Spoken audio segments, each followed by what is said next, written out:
35 ದಿನಗಳ ಕಾಲ ವಿದೇಶದಲ್ಲಿ ಭೂಗತವಾಗಿದ್ದ ಆರೋಪಿ ಪ್ರಜ್ವಲ್ ರೇವಣ್ಣ ಈಗ ಕೋರ್ಟ್ ಕಟಕಟೆಯಲ್ಲಿ ಇದ್ದಾನೆ.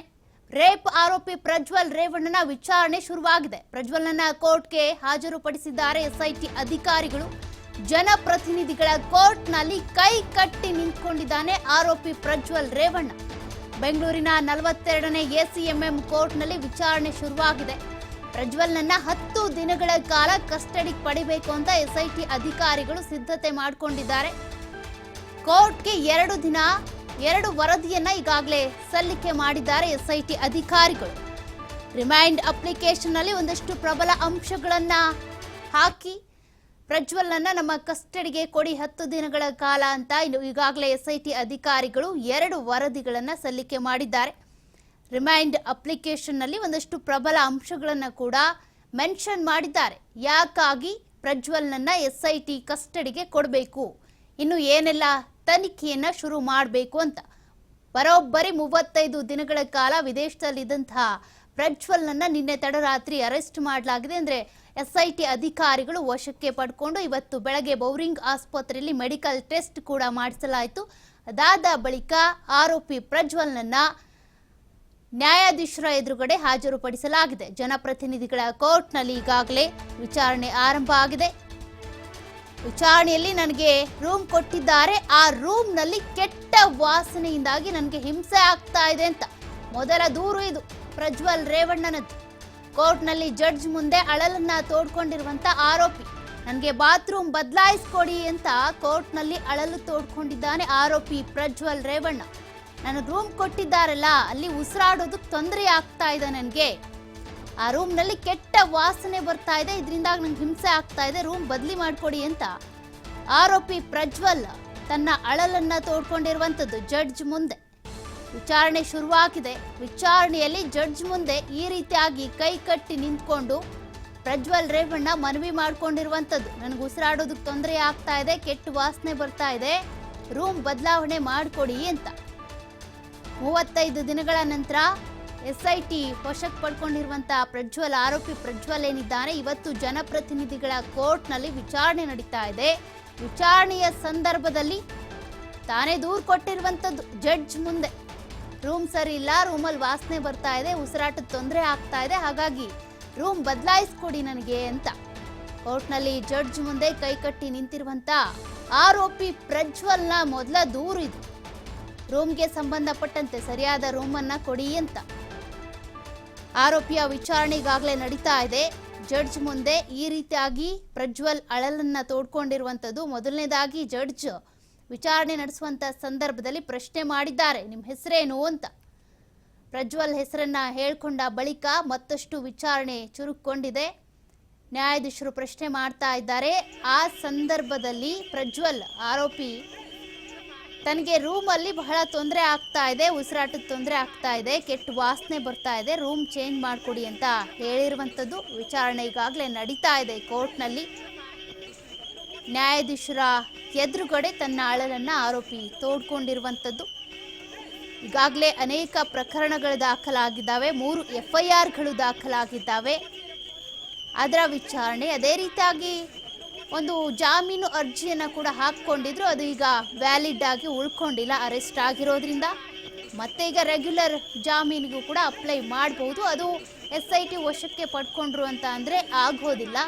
ಈಗ ರೇವಣ್ಣ ಅವರ ಕೇಸ್ನಲ್ಲಿ ಯಾವ ರೀತಿ ಡೆವಲಪ್ಮೆಂಟ್ಸ್ ಆಯಿತು ಆ ರೀತಿ ಆಗಬೇಕು ಅಂದರೆ ಸದ್ಯಕ್ಕೆ ಏನಾಗುತ್ತೆ ಈ ವಿಚಾರಣೆಯಲ್ಲಿ, ಅದಾದ ನಂತರ ಡೆವಲಪ್ಮೆಂಟ್ಸ್ ಏನು ಅಂತ ನೋಡಬೇಕು. ಪ್ರಜ್ವಲನ ವಿಕೃತ ಕಾಮಿ ಎನ್ನಬಹುದು ಅಂತ SP ಹೇಳಿರುವಂಥದ್ದು. ವಕೀಲರು ಅಶೋಕ್ ನಾಯ್ಕ್ ಏನಿದ್ದಾರೆ, ಅವರು ಪ್ರಜ್ವಲನ ವಿಕೃತ ಕಾಮಿ ಅನ್ಬಹುದು ಅಂತ SPP ಅಶೋಕ್ ನಾಯ್ಕ್ ಅವರು ಹೇಳಿದ್ದಾರೆ. ತಂದೆ ಮಗ ಇಬ್ರು ಕೂಡ ಲೈಂಗಿಕ ಕಿರುಕುಳ ನೀಡಿದ್ದಾರೆ. SIT ಪರ ವಕೀಲರಾಗಿರುವಂತ ಅಶೋಕ್ ನಾಯ್ಕ್ ಅವರು ವಾದವನ್ನ ಮಾಡ್ತಾ ಇರುವಂಥದ್ದು. ಪ್ರಜ್ವಲ್ ರೇವಣ್ಣ ಬಹಳ ಅಪಾಯಕಾರಿಯಾಗಿದ್ದಾನೆ, ಪ್ರಭಾವಿ ವ್ಯಕ್ತಿ ಕೂಡ, ಹಳೆ ಕಥೆಯೆಲ್ಲ ಹೇಳಬೇಡಿ, ಯಾವ ಆಧಾರದಲ್ಲಿ ಅರೆಸ್ಟ್ ಮಾಡಿದ್ದೀರಾ ಅಂತ ನ್ಯಾಯಾಧೀಶರ ಪ್ರಶ್ನೆ. ಸರ್ಕಾರಿ ವಕೀಲರಿಗೆ ನ್ಯಾಯಾಧೀಶರು ಈ ರೀತಿಯಾಗಿ ಪ್ರಶ್ನೆಯನ್ನ ಮಾಡಿದ್ದಾರೆ. ಹಳೆ ಕಥೆಯೆಲ್ಲ ಬಿಟ್ಬಿಡಿ, ಈಗ ಯಾಕೆ ಅರೆಸ್ಟ್ ಮಾಡಿದ್ದೀರಾ? ಪೆನ್ ಡ್ರೈವ್ ವಿಡಿಯೋ ಕಾಲ್ ಆಧಾರದಲ್ಲಿ ಅರೆಸ್ಟ್ ಮಾಡಿದ್ದೇವೆ ಅಂತ ಅಶೋಕ್ ನಾಯ್ಕ್ ಅವರು ಹೇಳಿರುವಂಥದ್ದು. ಪ್ರಜ್ವಲ್ನನ್ನ ವಿಕೃತ ಕಾಮಿ ಅನ್ಬಹುದು ಅಂತ ಎಸ್ಪಿಪಿ ವಕೀಲರಾಗಿರುವಂತಹ ಅಶೋಕ್ ನಾಯ್ಕ್ ಅವರು ವಾದ ಮಾಡುವಂತ ಸಂದರ್ಭದಲ್ಲಿ ಹೇಳಿದ್ದಾರೆ. ಅದೇ ರೀತಿಯಾಗಿ ಪ್ರಭಾವಿ ವ್ಯಕ್ತಿ ಕೂಡ ಸಾಕ್ಷ್ಯಾಧಾರಗಳನ್ನ ನಾಶ ಮಾಡುವಂತ ಸಾಧ್ಯತೆಗಳು ಹೆಚ್ಚಾಗಿರುತ್ತೆ. ಸ್ಥಳ ಮಹಜರು ಮಾಡಬೇಕು, ಇನ್ನು ಮೆಡಿಕಲ್ ಟೆಸ್ಟ್ ಮಾಡಬೇಕು, ಹೆಚ್ಚಿನ ವಿಚಾರಣೆ ಮಾಡಬೇಕು. ಪ್ರಭಾವಿ ಆಗಿರೋದ್ರಿಂದ ಆತನನ್ನ ಹೊರಗೆ ಬಿಡಬಾರ್ದು, SIT ವಶಕ್ಕೆ ಕೊಡಿ ಅಂತ ಎಸ್ಪಿಪಿ ವಕೀಲರಾಗಿರುವಂತ ಅಶೋಕ್ ನಾಯ್ಕ್ ಅವರು ಒಂದಷ್ಟು ವಾದವನ್ನ ಮಾಡಿದ್ದಾರೆ ಈ ಅಂಶಗಳನ್ನ ಪ್ರಸ್ತಾಪ ಮಾಡುವ ಮೂಲಕ.